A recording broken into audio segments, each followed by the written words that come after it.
एहतिकार से खारिज। इन्ना लिल्लाहि व इन्ना इलैहि राजिऊन। मैंने कहा जब मैं 2 महीने पहले ज़ियाउल हक का शूरा का रुकन बन गया था, उसने उससे पहले मुझे मरकज़ी वजारत पेश की थी, मैंने कहा था मैं इस काबिल नहीं हूँ, और दूसरा ये कि आप काम कुछ करने नहीं देंगे, आपकी असल हुकूमत फौजी है और दाग हमें लगेगा। जैसे जमात इस्लामी के वज़रा भी दागदार होकर निकल गए थे, निकाल दिए गए थे, और JUI के वज़रा भी, ये लोग कुछ काम नहीं कर सके। पहली वजारत तो बनाई थी ना उसने, JUI और जमात इस्लामी JI, इसके वज़रा थे सारे। मैंने कहा आप काम नहीं करने देंगे, बदनाम हम होंगे, वैसे मैं इस काबिल भी नहीं। शूरा की बात की तो मैंने कहा ठीक है, अगर बात कह रही है मैं अपने मस्जिद के मेंबर से कहता हूँ ये काम गलत है, इसको ख़त्म करो, या ये काम करना चाहिए करो। अगर वहाँ जाकर अंग्रेजी का मुहावरा है right from the horses mouth, तो बात सीधी घोड़े के मुंह से आई है मुझ तक, तो एक अगर कोई मुमकिन है right into the horses year जाकर कुछ कहना मुमकिन है तो चलो बहुत अच्छा मौका है। लेकिन फिर मैंने कहा कि ये जो आपने शरीयत कोड बनाई है ये 5 जुलाई 1982 का वाक़या है, अभी तक मुझे याद है। मैंने कहा जनाब इस पर आपने जो पाबंदियाँ लगा दी, चलिए आप कोई जवाज़ किसी चीज़ के लिए दे, ये शरीयत फैमिली लॉस, इस पर आपने पाबंदी लगा दी। ये उलमा जो है आपके हैंड पिक्ड हैं, क्या पीर करम शाह साहब आपके हैंड पिक्ड नहीं है? Is it not your choice? Mufti Taqi साहब क्या आपका चॉइस नहीं है? मलिक गुलाम अली क्या आपका चॉइस नहीं है? और इनके हाथ बांध दिए आपने। मैं ये नहीं कहता कि जो मैं कहता हूं वो करें, लेकिन ये कि इनके हाथ खोल दीजिए। गुलाम अहमद परवेज जिंदा था उस वक्त तक, जिसने बनवाए थे ये कवानीन, और तमाम जिस तरीके से 22 दस्तूर के उसूल तमाम मकातिब फ़िक्र के उलमा ने मुत्तफ़क़ा दिए थे, ऐसे इस पर भी जो तबसरा था मुत्तफ़क़ा था सबका, और सब टॉप की क़यादत का। मैंने कहा ये तो इनको गैर इस्लामी, अब वो साबित कर दे आकर के कुरान और सुन्नत के मुनाफी नहीं है तो मैं खुश बिना रब खुश। कहने लगे फिर ये ख़वातीन को कौन मुतमईन करेगा? मैंने कहा आपकी सोच का मेयार यही है, तो मैंने जेब से निकाला इस्तीफ़ा, मैं आपकी शुरा में बैठने को तैयार नहीं हूँ, ये लीजिए मेरा इस्तीफ़ा। उसने भी कहा होगा अच्छा मुसीबत गले से टल गई, खामखा को जो है मैं ला के बिठा दिया। मैंने शुरा में भी तनकीदें की थी, उन पर बहुत सख्त तनकीदें की थी।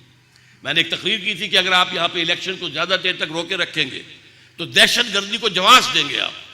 और ये वो दिन था कि जबकि भुट्टो का बेटा मुर्तज़ा भुट्टो वो PIA का जहाज़ हाईजैक करके काबुल ले गया था, और वहाँ पे एक बड़े सरकारी अफसर को उसने अपने हाथ से शूट किया था। उस वक्त मैंने कहा, तो उस वक्त के एक वजीर थे जो सीनियर थे असलम खटक, उन्होंने कहा था शाम तक ये गिरफ्तार हो जाएगा। वो तो खैर ज़ियाउल हक साहब जो है समझदार आदमी थे कि इस शख्स की जमात तो कोई ख़ास है नहीं, और अगर मैंने गिरफ्तार किया तो खामखा मशहूर हो जाएगा।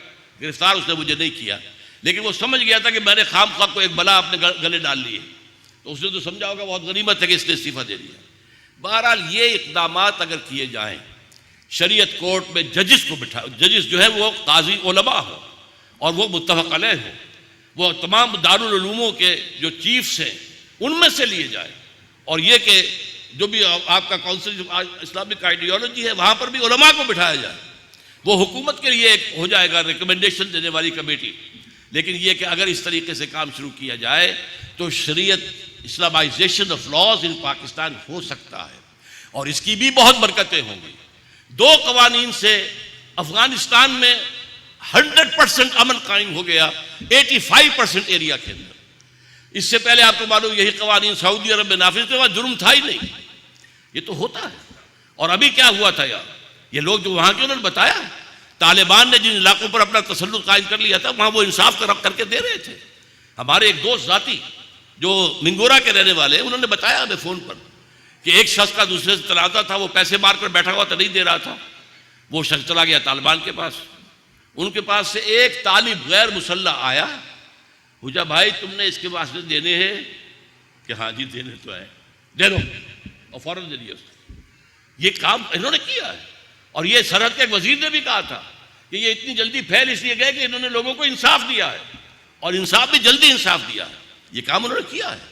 बहरहाल कुछ लोगों ने गलत हरकतें भी की हैं, और वो मैं समझता हूँ कि ज़्यादातर जो रॉ और खाद के एजेंट हैं पाकिस्तान को डिस्टेबलाइज करने के लिए वो कर रहे हैं। जैसे हमारा शिया सुन्नी फसाद भी, आसिफ साहब वो असल में असल नहीं था, वो भी उनकी तरफ से होता था। अगर कोई रा का एजेंट आए और बम मार जाए इमाम बारगाह में, वो समझेंगे कि ये तो लश्कर जंगवी ने किया होगा, और अगर कहीं किसी ने मस्जिद के अंदर डाल दिया वो समझेंगे कि ये वो जैश मोहम्मद कुछ कहते थे उनका होगा। तो लड़ते थे आपस में। उस कवर के अंदर हमने जो भारत को कितने साल से तंग किया हुआ कश्मीर के अंदर, अब तो ख़त्म हो गया वो मामला, कितने अरसे तंग किया है।